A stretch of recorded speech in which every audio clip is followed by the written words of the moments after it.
अस्सलाम वालेकुम दोस्तों, मेरा नाम डॉक्टर मोहम्मद मुस्तफ़ा है। चिल्ड्रंस इंसाइक्लोपीडिया की एक और एपिसोड के साथ मैं आपके सामने हाजिर हूँ। और आज के एपिसोड में पढ़ेंगे हम कॉपर के बारे में। कॉपर मेटल जो आपने तारों में जिससे मिलके तारें बनती हैं और वायर्स बनती हैं।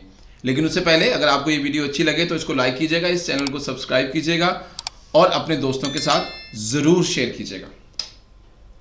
तो चलते हैं अपनी आज की एपिसोड की तरफ।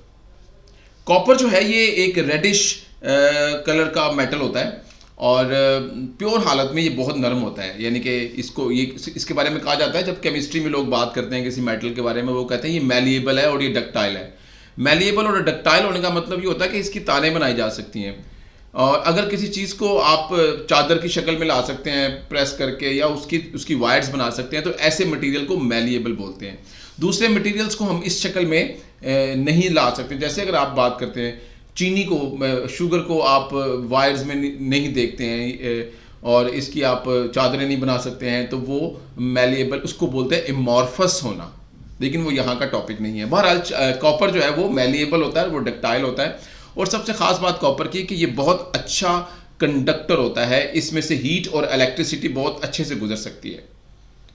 कॉपर की इस खासियत की वजह से कॉपर की वायर को इस्तेमाल करते हैं, कॉपर से वायर्स बनाकर इसको इलेक्ट्रिसिटी कंडक्ट करने के लिए इस्तेमाल करते हैं। लेकिन याद रखें, ये कॉपर दुनिया का सबसे बेस्ट कंडक्टर नहीं है, ऑल्दो कि ये बहुत अच्छा कंडक्टर है। लेकिन जब तक बाकी कंडक्टर्स की बात है वो ज़रा एक्सपेंसिव है। सिल्वर बहुत ज़बरदस्त कंडक्टर है लेकिन वो इससे एक्सपेंसिव है। इसी तरह सोना जो है वो बेस्ट कंडक्टर है बिजली का, लेकिन उसको ऑफ कोर्स वायर्स बनाने में इस्तेमाल नहीं किया जा सकता।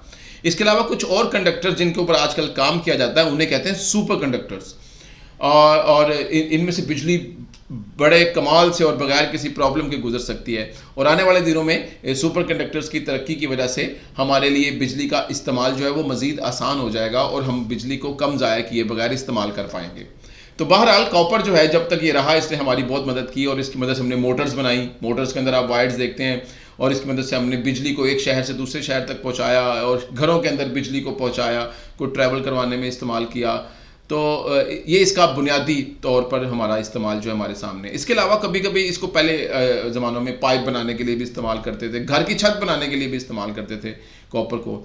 और शुरू के ज़मानों में जब स्टील दरियाफ्त नहीं हुआ था तो मेटल के टूल्स बनाने में भी इसका इस्तेमाल किया जाता था। और आप गैस कर सकते हैं, स्टील तो बहुत हार्ड होता है ना, जिससे हथौड़ा मिलकर बनता है।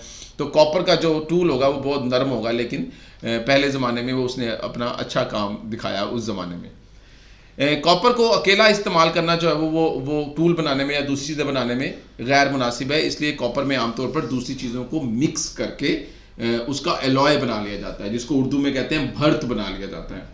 तो कॉपर के बेशुमार अहम भर्त जो है वो मशहूर हैं। मिसाल के तौर पर ब्रॉन्ज एक बहुत फेमस अलॉय है कॉपर का, जब उसको टिन के साथ मिलाया जाता है।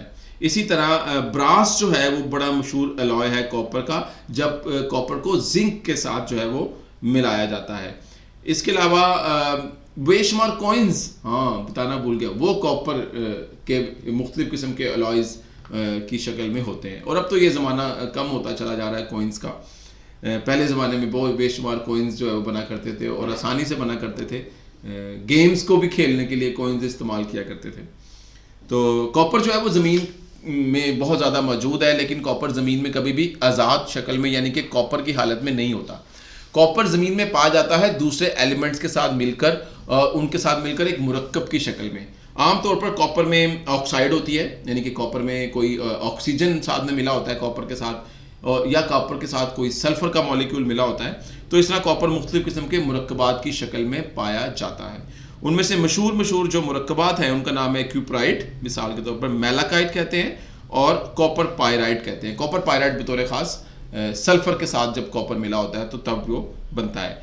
तो ज़मीन से इन मुरक्कबात को हासिल करने के बाद हम इनमें से ये जो फजूल मुरक्कबात हैं, दूसरे एलिमेंट्स हैं, उनको अलग करते हैं। मिसाल के तौर पर अगर कॉपर में ऑक्सीजन लगा हुआ है साथ में केमिकली, तो हम ऑक्सीजन को रिमूव करते हैं। क्यूपराइट में कॉपर में सल्फर लगा हुआ है, तो हम ऐसे केमिकल रिएक्शंस करते हैं एक भट्टी में एक ख़ास किस्म की जगह पे, जहाँ पर हम इसमें से सल्फर को रिमूव करते हैं और उसके नतीजे में हम प्योर कॉपर हासिल करते हैं। इस अमल को बोलते हैं मेटलर्जी।